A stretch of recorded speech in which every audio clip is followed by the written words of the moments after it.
नमस्कार, मैं doctor Navneet Sangwan, BCom part 1 EFM paper first paper second जिसमें इकोनॉमिक इन्वायरमेंट है उसके बारे में डिस्कस कर रहे थे। इकोनॉमिक इन्वायरमेंट इन इंडिया है या फिर इकोनॉमिक इन्वायरमेंट है, उसके इकोनॉमिक इन्वायरमेंट वाले कंपोनेंट या फैक्टर्स अफेक्टिंग इकोनॉमिक इन्वायरमेंट के बारे में ऑलरेडी डिस्कस कर चुके हैं लास्ट वीडियोज़ में। आज इस वीडियो में नॉन इकोनॉमिक इन्वायरमेंट या components of non economic environment या factors affecting non economic environment है उसके बारे में डिस्कस करने जा रहा हूँ। गैर आर्थिक पर्यावरण या उसके घटक या उसको प्रभावित करने वाले तत्व कौन कौन से होते हैं, जिसमें सबसे पहले आता है फिजिकल इन्वायरमेंट, भौतिक पर्यावरण। इसमें मेनली 2-3 चीज़ों को कंसीडर करा जाता है। एक आपकी ज्योग्राफिकल लोकेशंस क्या क्या है, यानी भौगोलिक स्थिति है वो क्या है, कितना एरिया है जो आपका हिली यानी पहाड़ी एरिया है, कितना प्लेन एरिया है, कितना है जिसमें डेजर्ट है, कितना एरिया है जो आपका नॉर्मल एरिया में या ट्राइबल एरिया में आता है, फिर उसमें रिवर्स कितनी जाती हैं और सी कितने हैं, फिर उसके बाद में वो जो एरिया आपके पास में अवेलेबल है उसकी फर्टिलिटी क्या है यानी उसका उपजाऊपन कितना है। एक आपका इसमें इकोलॉजी है उसको कंसीडर करा जाता है, एक टोपोग्राफी है उसको कंसीडर करा जाता है। ये आपका डायरेक्टली इनडायरेक्टली इकोनॉमिक इन्वायरमेंट के लिए इम्पोर्टेंट हो जाता है फिजिकल इन्वायरमेंट, बट ये डायरेक्टली इकोनॉमिक इन्वायरमेंट से रिलेटेड नहीं है, इसीलिए इसको नॉन इकोनॉमिक इन्वायरमेंट में इंक्लूड करा जाता है। फिर सेकंड आता है सोशल इन्वायरमेंट, सामाजिक पर्यावरण, और ये एक इतना बड़ा फैक्टर होता है जो किसी भी कंट्री की इकोनॉमी या बिजनेसेस हैं उनको डायरेक्टली ये अफेक्ट कर सकता है। रीजन बीइंग आपका जो सोसाइटल स्ट्रक्चर होता है, सामाजिक ढांचा है, वो सोशल इन्वायरमेंट पे डिपेंड करता है। तो इसमें सबसे पहले आपके यहाँ पे कितने सारे रिलीजन्स अवेलेबल है, कितने धर्म है, फिर उसके बाद में जो डिफरेंट आपके रिलीजन है उसमें डिफरेंट कास्ट सिस्टम होता है, कुछ जगह पे क्रीड यानी पंथ है उसको माना जाता है। फिर उसके बाद में उसी के अकॉर्डिंग आपकी लिविंग स्टैंडर्ड या लाइफस्टाइल है वो आपके डिफरेंट सोशल स्ट्रक्चर के अकॉर्डिंग निकल के आती है। फिर आपका जो क्लॉथिंग पैटर्न हो गया, आपकी फूड हैबिट्स हो गई, वो भी आपके सोशल इन्वायरमेंट पे डिपेंड करने वाली चीज़ें हैं। एक इसमें आपकी पॉपुलेशन कितनी है, फिर rate of growth in population कितना होगा, ये सारी चीज़ें भी आपके सोशल इन्वायरमेंट पर डिपेंड करती है। हालांकि डायरेक्टली ये इकोनॉमिक इन्वायरमेंट नहीं लगता है, बट पॉपुलेशन इंक्रीज होगी तो आपका जो फूड आइटम्स है उनकी डिमांड इंक्रीज होती है, फिर आपके टेक्सटाइल है उसमें डिमांड इंक्रीज होती है, सिमिलरली दूसरे जो मेडिकल इक्विपमेंट्स होते हैं उनकी डिमांड है वो इंक्रीज होने लग जाती है। यानी इनडायरेक्टली इकोनॉमिक इन्वायरमेंट को ये भी अफेक्ट करने का काम करता है। फिर थर्ड आता है पॉलिटिकल इन्वायरमेंट, राजनीतिक पर्यावरण। सामान्यतः देखने में लगता है कि पॉलिटिकल इन्वायरमेंट का इकोनॉमिक इन्वायरमेंट से कोई रिलेशन नहीं होता है और इसीलिए इसको हम लोग नॉन इकोनॉमिक इन्वायरमेंट में स्टडी करते हैं, बट प्रैक्टिकली देखा जाए तो इस इन्वायरमेंट में भी कई सारी चीज़ें आती हैं। सबसे पहले आपके पास में कौन सा सिस्टम है आपके यहाँ पर, यानी डेमोक्रेसी को फॉलो करा जाता है, उसमें भी डायरेक्ट डेमोक्रेसी है, इनडायरेक्ट है, प्रेसिडेंशियल सिस्टम है, कौन सा सिस्टम आपने अडॉप्ट कर रखा है वो चीज़ आती है।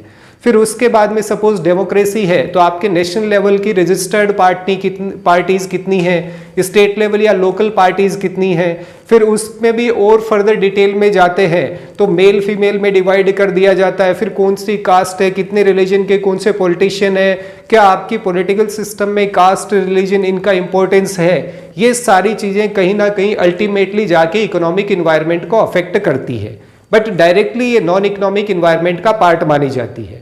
फिर फर्दर इसमें और डिटेल में जाना चाहें तो पॉलिटिकल पार्टीज को कितना डोनेशन मिलता है, डोनेशन का मोड क्या होगा, कैश में कितना डोनेशन लिया जा सकता है, इलेक्ट्रॉनिक मीडियम्स हैं उनसे कितना डोनेशन लिया जा सकता है, फिर उसमें भी जो डिफरेंट बिजनेसमैन्स होते हैं वो आपका पॉलिटिकल को उसमें कितना डोमिनेंस रखते हैं, उनमें कितना प्रभाव होता है। फॉर एग्जांपल जितनी भी आपकी बड़ी पॉलिटिकल पार्टीज हैं उनको कैंपेनिंग के पर्पज से हेलीकॉप्टर वगैरह बड़े बड़े बिजनेसमैन हैं वो प्रोवाइड कराते हैं और उसका इम्पैक्ट आप लोग डिफरेंटली या डायरेक्टली जो इकोनॉमिक पॉलिसीज हैं उन पे देख सकते हैं इजीली।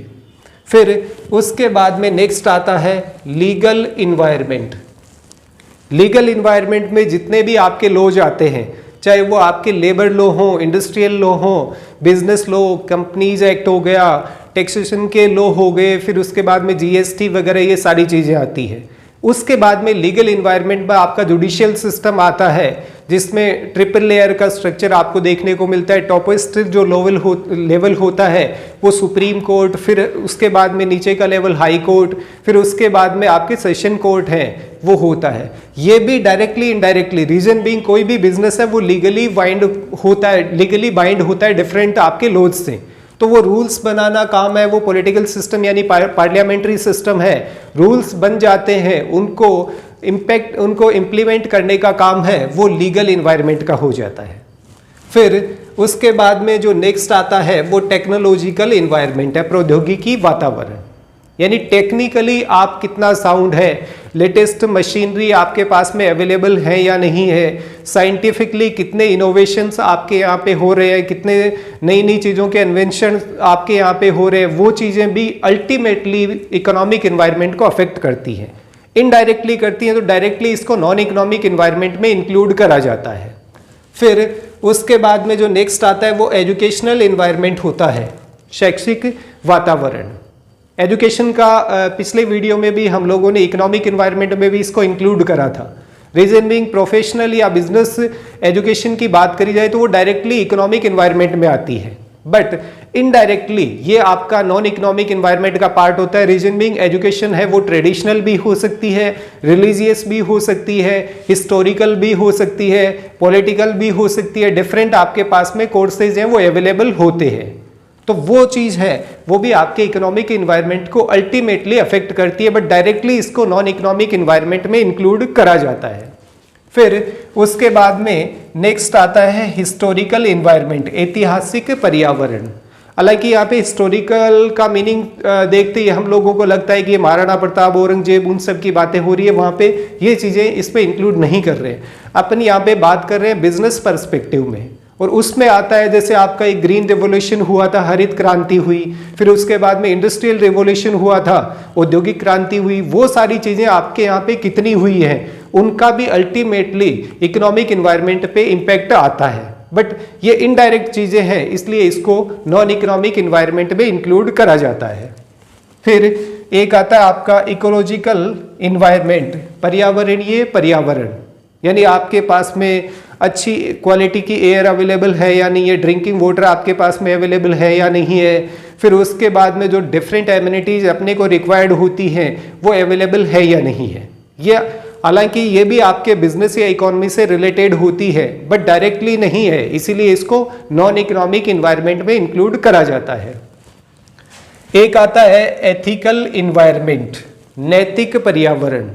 यहाँ पे आप में सोशल वैल्यूज़ कितनी है, फिर आप अपना बिजनेस है उसे एथिकल वे में करना चाहते हैं या इन एथिकल वे में करना चाहते हैं। फॉर एग्जांपल इंडिया में लोग मनी अर्न करने के लिए बिजनेस करते हैं, सिमिलरली मनी अर्न करने के लिए स्मगलिंग भी करते हैं। स्मगलिंग है वो भी एक टाइप से बिजनेस है या मनी अर्न करने का एक आपके पास में ऑप्शन होता है, बट वो इनएथिकल भी है और इलीगल भी है। यानी ऐसा कोई भी काम जो आपकी सोसाइटी के अगेंस्ट में जाता है, जनरल पब्लिक के अगेंस्ट में जाता है और वो लीगल है, तो उसे इनएथिकल बोला जा सकता है। तो ये सारी चीजें हैं वो भी अल्टीमेटली इकोनॉमिक इन्वायरमेंट के लिए इंपॉर्टेंट रोल प्ले करने का काम करती है। फिर नेक्स्ट आता है कल्चरल इन्वायरमेंट, सांस्कृतिक वातावरण। अब कोई भी बिजनेस है उस पर इसका डायरेक्ट इम्पैक्ट आता है। आप कैसे कपड़े पहनते हैं ये आपके कास्ट या रिलीजन के अकॉर्डिंग डिफाइन हो सकता है। जैसे कुछ कंट्रीज हैं जहाँ पे मुस्लिम्स बिल्कुल नहीं होते, इट मीन्स वहाँ पे लेडीज़ के लिए बुर्का है वो सेल आउट नहीं होगा। जो कंट्री जहाँ पे मुस्लिम फीमेल्स होती है वहाँ पे बुरखे को सेल आउट करा जा सकता है। ऐसे ही कुछ स्टेट है जो खासतौर से नॉर्थ इंडियन स्टेट्स हैं जहाँ पे धोती कुर्ता है वो उसका चलन आपको देखने को मिलेगा, बट हर जगह पे ये आपको नहीं मिलता है। तो डिपेंड करता है कि आपके यहाँ पे कौन सा कल्चरल सिस्टम है वो लिया जाता है, वैरायटी ऑफ कल्चर कितनी है, उनके अकॉर्डिंग उनका ओवरऑल इम्पैक्ट है वो आपके बिजनेसेस पे आने लग जाता है। तो आपका कल्चरल इन्वायरमेंट कितना साउंड है, ट्रेडिशंस आपके कैसे हैं, क्या वो आपके इकोनॉमी को सपोर्ट करते हैं या फिर उसके अगेंस्ट में जाते हैं। तो इनडायरेक्टली आपका कल्चरल इन्वायरमेंट है उसको नॉन इकोनॉमिक इन्वायरमेंट में इंक्लूड करा जाता है, बट इसका इम्पैक्ट भी अल्टीमेटली इकोनॉमिक इन्वायरमेंट पे देखने को मिलता है। फिर लास्ट आता है इंटरनेशनल इन्वायरमेंट, अंतर्राष्ट्रीय पर्यावरण। इसमें लिमिटेड चीज़ें आती हैं, जैसे एक तो आपके इंटरनेशनल ऑर्गेनाइजेशंस हो गई, चाहे वो फाइनेंस से रिलेटेड हो चाहे दूसरे एस्पेक्ट में हो, जैसे ट्रेड से रिलेटेड WTO आ गया, फिर आपके फाइनेंस से रिलेटेड है उसमें IBRD international bank for reconstruction and development जिसे वर्ल्ड बैंक बोला जाता है, एक इंटरनेशनल मॉनेटरी फंड आ गया, एक एशियन डेवलपमेंट बैंक आ गया, एक ब्रिक्स बैंक आ गया, फिर ऐसे ही आपके कई और ऑर्गेनाइजेशन बने हुए हैं, जैसे साफ्टा हो गया, नाफ्टा हो गया, आसियान हो गया, कई ऑर्गेनाइजेशन आपके सामने होते हैं। एक चीज़ तो ये आती है इंटरनेशनल इन्वायरमेंट में। दूसरा, आपकी जो डिफरेंट कंट्रीज हैं उनकी इंपोर्ट एंड एक्सपोर्ट पॉलिसी क्या है वो भी इसमें इंक्लूड करी जाती है इंटरनेशनल इन्वायरमेंट के अंदर। तो ये कुछ पॉइंट्स थे जो मेरे हिसाब से 10 to 11 पॉइंट्स हैं जिनको हम लोगों ने देखा है, वो डायरेक्टली आपके इंक्लूड होते हैं नॉन इकोनॉमिक इन्वायरमेंट में, गैर आर्थिक पर्यावरण में, बट ये कहीं ना कहीं इम्पैक्ट डालते हैं इकोनॉमिक इन्वायरमेंट पे। तो स्टार्टिंग से लेके जिसमें 3 वीडियोस में अपन ने इस चैप्टर को स्टार्ट करा था, जिसमें पहले इकोनॉमिक इन्वायरमेंट होता क्या है, उसकी कैरेक्टरिस्टिक्स क्या है, फिर इकोनॉमिक इन्वायरमेंट है उसके कंपोनेंट या फैक्टर्स अफेक्टिंग इकोनॉमिक इन्वायरमेंट, और आज जो इस वीडियो में हम लोगों ने डिस्कस करा है वो है non economic environment and it's components, यानी गैर आर्थिक पर्यावरण उसके घटक क्या क्या होते हैं।